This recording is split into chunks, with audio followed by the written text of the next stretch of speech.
আসসালামু আলাইকুম। আজ শনিবার 13 সেপ্টেম্বর 2025। স্বাগত প্রবাসী সিটি সৌদি বুলেটিনে। আপনাদের সাথে আছি আমি শাহনাজ পারভিন। শুরুতেই থাকছে শিরোনাম। বিরল দৃশ্যের অবতারণা, কাবা ঘরের উপর নেমে এলো চাঁদ। জাতিসংঘে স্বাধীন ফিলিস্তিন রাষ্ট্র প্রতিষ্ঠার প্রস্তাব সৌদির বিপুল সমর্থনে পাস। মধ্যপ্রাচ্য কাঁপাচ্ছে ইসরায়েল, বড় দ্বিধায় সৌদি আমিরাত। সিরিয়ার পাশে সৌদি আরব, বিপুল পরিমাণ তেল সহায়তার ঘোষণা। তারল্য সংকটের অজুহাত দুর্বল 4 ব্যাংকের, আটকে গেছে প্রবাসীদের টাকা। দর্শক দেখছিলেন শিরোনাম, এবারে পুরো খবর। লক্ষাধিক টাকা বেতনে কর্মী নিচ্ছে জাপান। যেতে আগ্রহীরা যোগাযোগ করুন স্ক্রিনে দেয়া নাম্বারে। গত শুক্রবার সৌদি আরবের পবিত্র মক্কায় দেখা গেল এক বিরল দৃশ্য। কাবা শরীফের একেবারে ঠিক উপরে অবস্থান নেয় ক্ষীয়মান গিব্বাস চাঁদ। অনেকেই একে এক অসাধারণ মহাজাগতিক ঘটনা হিসেবে বর্ণনা করছেন।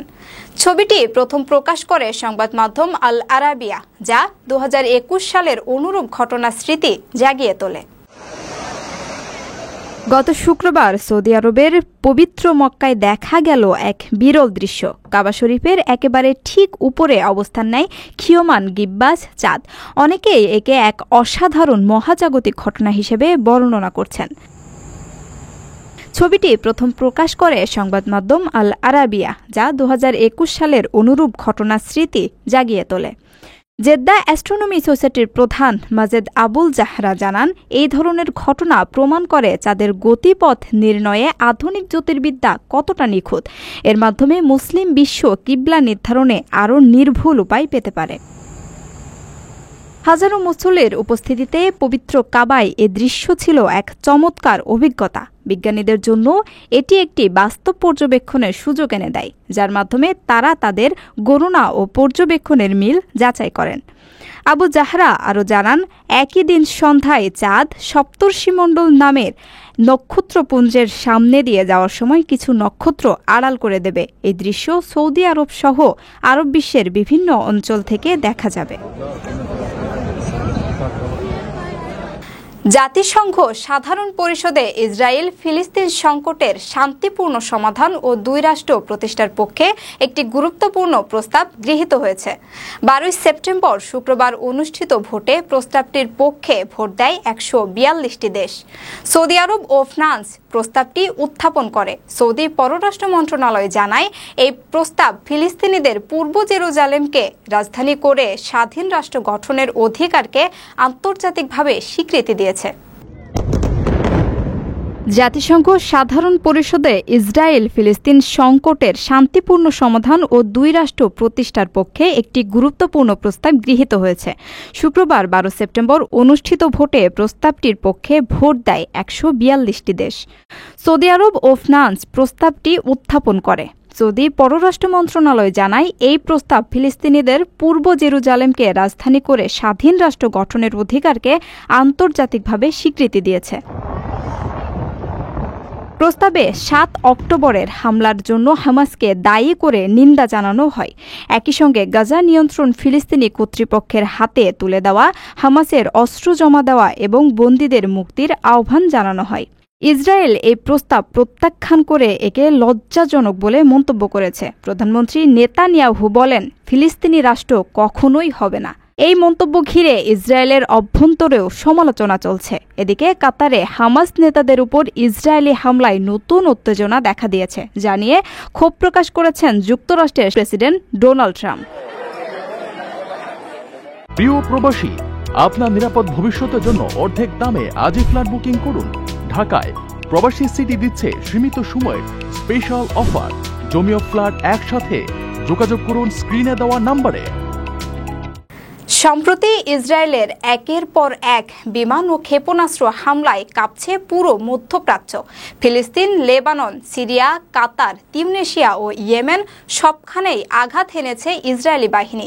বিশ্লেষকরা বলছেন, এটি শুধু সীমান্ত সংঘর্ষ নয়, বরং একটি বড় আঞ্চলিক যুদ্ধের ইঙ্গিত। সম্প্রতি ইসরায়েলের একের পর এক বিমান ও ক্ষেপণাস্ত্র হামলায় কাঁপছে পুরো মধ্যপ্রাচ্য। ফিলিস্তিন, লেবানন, সিরিয়া, কাতার, তিউনিসিয়া ও ইয়েমেন সবখানেই আঘাত হেনেছে ইসরায়েলি বাহিনী। বিশ্লেষকরা বলছেন এটি শুধু সীমান্ত সংঘর্ষ নয়, বরং একটি বড় আঞ্চলিক যুদ্ধের ইঙ্গিত। গাজায় বহু মাস ধরে চলছে তীব্র হামলা। স্কুল, হাসপাতাল ও ঘনবসতিপূর্ণ এলাকায় বোমা বর্ষণে নিহত হয়েছেন বহু সাধারণ মানুষ। গাজায় চরম খাদ্য ও পানির সংকট দেখা দিয়েছে। লেবাননে হিজবুল্লাহর সঙ্গে ইসরায়েলের সংঘর্ষ ভয়াবহ রূপ নিচ্ছে। একইভাবে সিরিয়ার সামরিক স্থাপনাগুলোতেও ইসরায়েল একের পর এক হামলা চালাচ্ছে। এছাড়া কাতার ও তিউনিসিয়ায় হামাস সংশ্লিষ্টতা দেখিয়ে হামলা চালানোয় কূটনৈতিক উত্তেজনা ছড়িয়েছে। কাতার এ পরিস্থিতিকে রেড লাইন অতিক্রম বলে সতর্ক করেছে। ইয়েমেনের হুতি বিদ্রোহীরা পাল্টা ঘোষণা দিয়েছে রেড সি এলাকায় ইসরায়েলি স্বার্থকে তারা টার্গেট করবে। এতে বিশ্ব বাণিজ্য ও জ্বালানি বাজারে অস্থিরতা বাড়ছে। এই অস্থিরতা মুসলিম বিশ্বে ইসরায়েল বিরোধী ঐক্য জোরালো করছে। রাজনৈতিক বিশ্লেষকরা বলছেন পরিস্থিতি দ্রুত না বদলালে মধ্যপ্রাচ্যে পূর্ণমাত্রার সংঘাত অনিবার্য হয়ে উঠতে পারে। সাধারণ মানুষের জীবনমান উন্নয়ন এবং অর্থনীতিকে সহায়তা করতে সিরিয়াকে 16.5 লাখ ব্যারেল অপরিশোধিত তেল দিচ্ছে সৌদি আরব। বৃহস্পতিবার সৌদি প্রেস এজেন্সির এক প্রতিবেদনে এ তথ্য জানানো হয়েছে। সৌদি বাদশাহ সালমান বিন আব্দুল আজিজ এবং ক্রাউন প্রিন্স মোহাম্মদ বিন সালমানের নির্দেশে এই সহায়তা দেওয়া হচ্ছে। সাধারণ মানুষের জীবনমান উন্নয়ন এবং অর্থনীতিকে সহায়তা করতে সিরিয়াকে 16.5 লাখ ব্যারেল অপরিশোধিত তেল দিচ্ছে সৌদি আরব। বৃহস্পতিবার 11 সেপ্টেম্বর সৌদি প্রেস এজেন্সির এক প্রতিবেদনে এ তথ্য জানানো হয়েছে। সৌদি বাদশাহ সালমান বিন আব্দুল আজিজ এবং ক্রাউন প্রিন্স মোহাম্মদ বিন সালমানের নির্দেশে এই সহায়তা দেওয়া হচ্ছে। এ লক্ষ্যে সিরিয়ার জ্বালানি মন্ত্রী মোহাম্মদ আল বশির এবং সৌদি ফান্ড ফর ডেভেলপমেন্টের প্রধান নির্বাহী সুলতান আল মারশাদ একটি সমঝোতা স্মারকে সই করেছেন। প্রতিবেদনে বলা হয় সৌদির এই সহায়তা সিরিয়ার শোধনাগারগুলোর কার্যকারিতা ও আর্থিক সক্ষমতা বাড়াতে সহায়ক হবে। পাশাপাশি এটি দেশের অর্থনৈতিক সংকট মোকাবেলা, গুরুত্বপূর্ণ খাতের উন্নয়ন এবং টেকসই উন্নয়ন লক্ষ্যমাত্রা অর্জনে ভূমিকা রাখবে। উল্লেখ্য, 2024 সালের ডিসেম্বরে সিরিয়ার সাবেক প্রেসিডেন্ট বাশার আল আসাদকে অপসারণ করে ইসলামপন্থী নেতা আহমেদ আল সারা ক্ষমতায় আসেন। এরপর থেকে সিরিয়া আন্তর্জাতিক সহায়তা ও স্বীকৃতি পেতে শুরু করে। পশ্চিমা নিষেধাজ্ঞা শিথিল হয় এবং আরব দেশগুলো সরাসরি সহযোগিতায় এগিয়ে আসে। আপনার স্বপ্নগুলো আকাশ ছুবে প্রবাসীর হেলিকপ্টারের মাধ্যমে। বিয়ে, জন্মদিন অথবা যে কোনো বিশেষ প্রয়োজনে হেলিকপ্টার ভাড়া করতে যোগাযোগ করুন স্ক্রিনে দেয়া নাম্বারে। প্রবাসীর হেলিকপ্টার, নিরাপদ ও সাশ্রয়ী বাহনের বিশ্বস্ত নাম। দেশের কয়েকটি দুর্বল ব্যাংকে গ্রাহকের আমানত ও প্রবাসীদের পাঠানো রেমিটেন্স আটকে গেছে। তারল্য সংকটের অজুহাতে এসব ব্যাংক সময়মতো টাকা পরিশোধ করছে না। ফলে সাধারণ গ্রাহক, শিক্ষার্থী ও প্রবাসী পরিবারের সদস্যরা পড়ছেন চরম দুর্ভোগে। দেশের কয়েকটি দুর্বল ব্যাংকে গ্রাহকের আমানত ও প্রবাসীদের পাঠানো রেমিটেন্স আটকে গেছে। তারল্য সংকটের অজুহাতে এসব ব্যাংক সময়মতো টাকা পরিশোধ করছে না। ফলে সাধারণ গ্রাহক, শিক্ষার্থী ও প্রবাসী পরিবারের সদস্যরা পড়ছেন চরম দুর্ভোগে। এক শিক্ষার্থী জানান, সেমিস্টার ফি দিতে 20 থেকে 25 হাজার টাকা দরকার, অথচ ব্যাংক মাত্র 3 থেকে 5 হাজার টাকা দিচ্ছে। বিশেষ করে ফার্স্ট সিকিউরিটি ইসলামী ব্যাংকের বিরুদ্ধে অভিযোগ বেশি। জানা গেছে 4টি দুর্বল ব্যাংকে প্রায় 7.5 কোটি টাকার রেমিটেন্স আটকে গেছে। ব্যাংকের একজন শীর্ষ কর্মকর্তা স্বীকার করেন, অনেক গ্রাহক একসঙ্গে টাকা তুলতে চাইছেন, যা তাৎক্ষণিকভাবে দেওয়া যাচ্ছে না। বিশ্লেষকরা বলছেন, প্রবাসীদের কষ্টার্জিত টাকা আটকে রাখা অনৈতিক। অভিযোগ রয়েছে ব্যাংকগুলো এসব অর্থ অন্য খাতে ব্যবহার করছে। বাংলাদেশ ব্যাংক স্পষ্ট জানিয়েছে, রেমিটেন্স আটকে রাখার সুযোগ নেই। অভিযোগ পেলে কঠোর ব্যবস্থা নেওয়া হবে। এর মধ্যে দুর্বল ব্যাংকগুলোর সংকট নিরসনে একীভূতকরণের উদ্যোগ নেওয়া হয়েছে। কেন্দ্রীয় ব্যাংক আশা করছে এতে গ্রাহকদের পাওনা ফেরত দেওয়া সহজ হবে। লক্ষাধিক টাকা বেতনে কর্মী নিচ্ছে জাপান। যেতে আগ্রহীরা যোগাযোগ করুন স্ক্রিনে দেয়া নাম্বারে।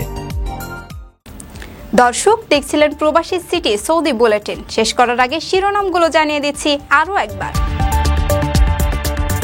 বিরল দৃশ্যের অবতারণা, কাবা ঘরের উপর নেমে এলো চাঁদ। জাতিসংঘে স্বাধীন ফিলিস্তিন রাষ্ট্র প্রতিষ্ঠার প্রস্তাব সৌদির বিপুল সমর্থনে পাস। মধ্যপ্রাচ্য কাঁপাচ্ছে ইসরায়েল, বড় দ্বিধায় সৌদি আমিরাত। সিরিয়ার পাশে সৌদি আরব, বিপুল পরিমাণ তেল সহায়তার ঘোষণা। তারল্য সংকটের অজুহাত দুর্বল 4 ব্যাংকের, আটকে গেছে প্রবাসীদের টাকা। এই ছিল সৌদি বুলেটিনের আজকের আয়োজনে। প্রবাসের সর্বশেষ সংবাদ পেতে ভিজিট করুন probastime.com, সাবস্ক্রাইব করুন আমাদের ইউটিউব চ্যানেল, চোখ রাখুন ফেসবুক পেজে। পরবর্তী বুলেটিন দেখার আমন্ত্রণ জানিয়ে আজকের মতো বিদায় নিচ্ছি আমি শাহনাজ পারভিন। সে পর্যন্ত সবাই ভালো থাকবেন, নিরাপদে থাকবেন। আল্লাহ হাফেজ।